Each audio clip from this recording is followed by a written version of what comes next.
Hey everyone, it's Diego Reyes for CNN Philippines 10, where we break down major stories from here and abroad into bite-sized facts in 10 minutes. Filipinos working in the creative industry may expect more support from the government as the Department of Trade and Industry, in coordination with the National Commission for Culture and the Arts, officially launched the celebration of Philippine Creative Industry Month, or PCIM. Some initiatives include various workshops and competitions on culture and arts, Perya ng Sining, Bukal ng Galing program in Bacolod and Iloilo, live concerts featuring local artists, and the PCIM Summit to be held on September 29th. Republic Act 11904, or the Philippine Creative Industries Development Act, aims to protect and boost the capacity of creative firms, artists, creative workers, indigenous cultural communities, and creative content providers in the country. The law mandates the establishment of the Philippine Creative Industries Development Council, which will be chaired by the Trade Secretary. The council will oversee the implementation of the law. The Trade Department says the creative industry contributes about 1.6 trillion pesos or 7% to the country's gross domestic product. We're really trying to leverage on existing technologies, yung fusion ng technology, creativity, and innovation para yung mga trabaho na makikreate natin would really be high quality, no? High-paying jobs. Creative industries include the domains of audiovisual media, digital interactive media, creative services, design, publishing and printed media, performing arts, visual arts, traditional cultural expressions, and cultural sites. The Philippine Creative Industries Development Act has a budget of 410 million pesos this year. According to Congressman Christopher De Venecia, 50 million pesos will be used for the Young Creative Challenge, 250 million pesos for malikhaing programs, while the remaining 110 million pesos will serve as seed capital for Malikhaing Pinoy for 2024. The goal is for the Philippines to be the #1 creative economy in ASEAN by 2030. Now we have a developmental framework in place because of the law. He adds the Philippines ranks first among ASEAN countries with the most creative services exported in the region, which calls for more government attention to boost the industry's contribution to the national economy. The Land Transportation Office, or LTO, is extending the validity of driver's licenses that expired April 3 onwards for a year, while the production of new ones remains on hold. LTO Chief Assistant Secretary Vigor Mendoza said the extension is automatic, so affected drivers do not have to go to an LTO office to obtain an extension validity stamp. They only need to show the memo on the matter. Law enforcers have also been informed about the policy. After almost a decade, the Philippines has begun exporting fresh mangoes again to Australia. The Department of Agriculture Bureau of Plant Industry bears the country's last exported mangoes in 2013. The recent 1,500 kilograms of Carabao mangoes came from Davao and were shipped to Sydney and Perth. Amid the high prices of rice, the Health Department has suggested cheaper and more nutritious substitutes like corn, sweet potatoes, and vegetables. The DOH says what's important is to keep the diet balanced.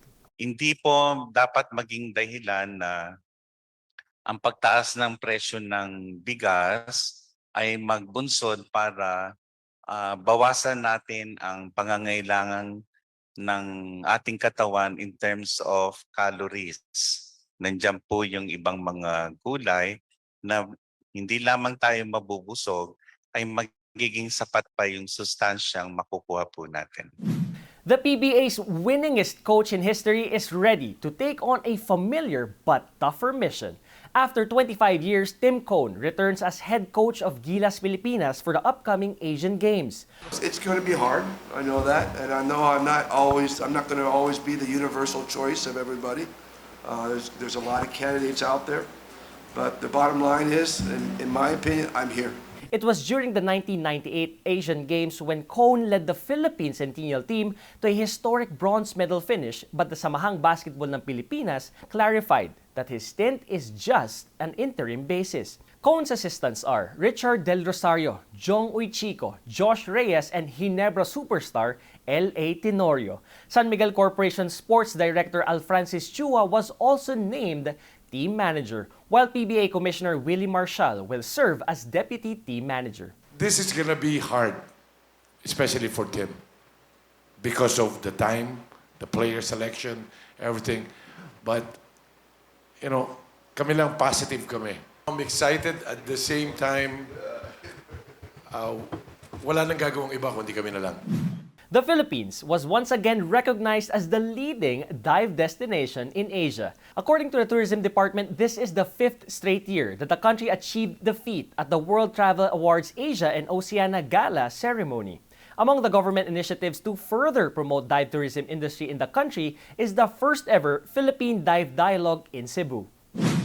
A delivery rider goes viral for flexing daughter who graduated cum laude.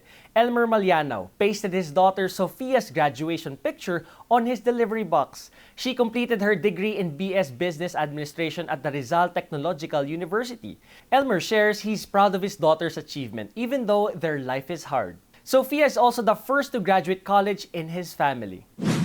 From its traditional way of preparing smoked fish to exploring its popular 7 islands, the province of Camarines Norte checks all the boxes for a great getaway.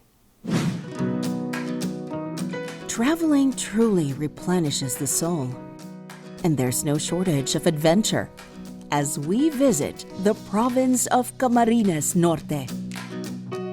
Camarines Norte is your gateway to Bicolandia. At wow, kaganda ng Camarines Norte. Para madali ninyong marating ang Camarines Norte, maaaring daanan po ninyo ang SLEX, then Star Tollway. Doon, papunta na kayo dito sa malapit sa Andaya Highway or dito po going to Camarines Norte. At kung gusto niyo namang by air, meron tayong NAIA Expressway na malapit naman sa airport.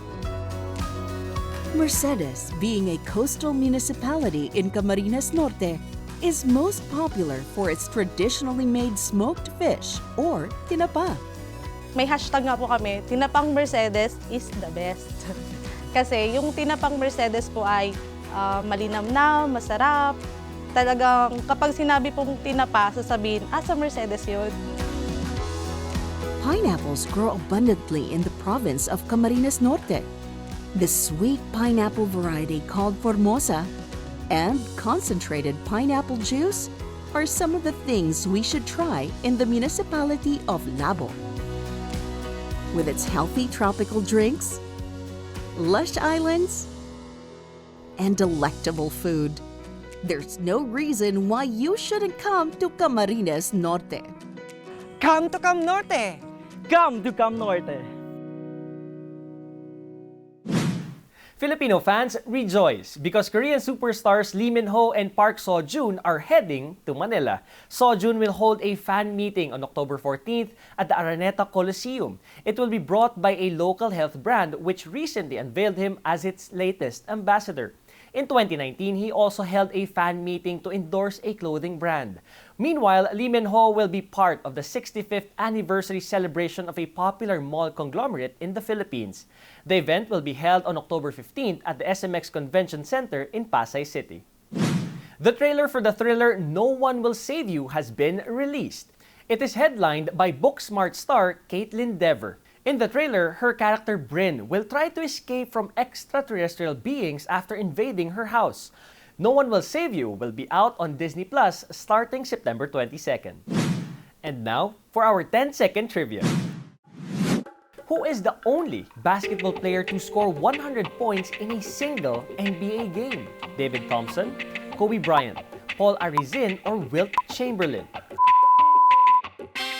To date, Wilt Chamberlain is the only basketball player who has scored 100 points in a single NBA game. This remarkable feat occurred on March 2nd, 1962 during a game between Philadelphia Warriors and the New York Knicks. Chamberlain's accomplishment stands as one of the most iconic and enduring records in the history of basketball. And that's it for CNN Philippines 10. I am Diego Reyes, giving you news you can use, news you can trust in 10 minutes. Thanks for joining me today, and see you again next time.